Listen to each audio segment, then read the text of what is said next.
y'all, my name's Virginia, and this is how I calculate percents and use percents in real life. So I worked in service for a long time, and I generally, unless there's some kind of difference with the service, whether it's better or worse, my rule of thumb is to tip 20%. And depending on where I go, that can be a lot. Because I always know I'm going to do this, I always factor it into what I'm paying, and I try to stay mindful of how much I'm going to be giving at the end of the meal. So in this example, I'm going out to a fancy dinner and ordering fine wine and fancy fish. So as I'm ordering, we're keeping this all in mind. For 2 glasses of wine, this is going to be, there are going to be like $23 each. So the wine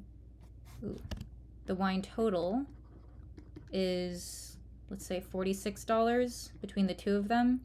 And the fish, so you can see there are 2 little guys right here. The fish is gonna be $43 each. That sounds pretty normal for fine dining. I don't know. I don't actually eat fine dining food. This is just kind of an example. So this is how much I spent so far. That means that at the end of the meal, I'm gonna spend $132. And as I'm ordering, I'm gonna keep this in mind so that I know what the tip is going to be, which will be 20%. So there are 2 ways we can do this. Let's start with the long way here. To find 20% of $132, we're going to solve for x. So 100% of 132 is 132. That just seems pretty standard, pretty reasonable. 20% is x. That's what we're going to find. So one way we could do this is we could multiply 20 by 132, which comes out to, I'm going to write it out here, 20 by 132. Oop.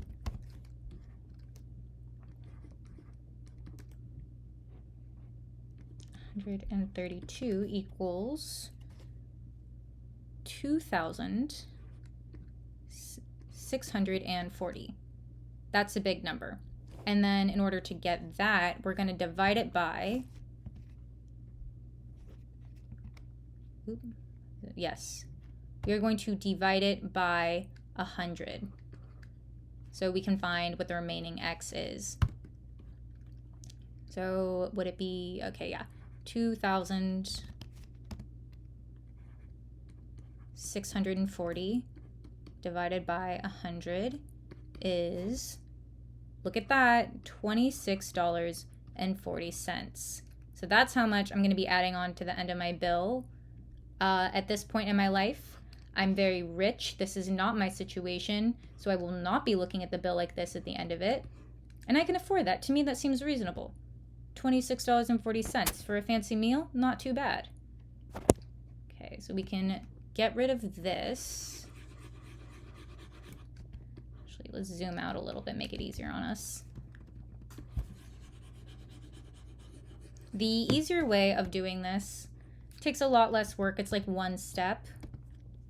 Yeah, let's zoom in here.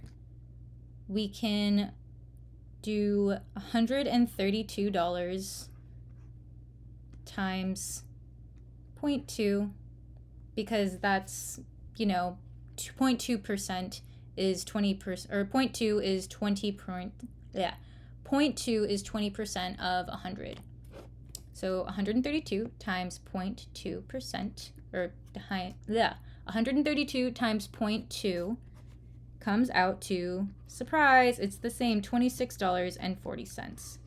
And this is how I solve and use percentages in the real world.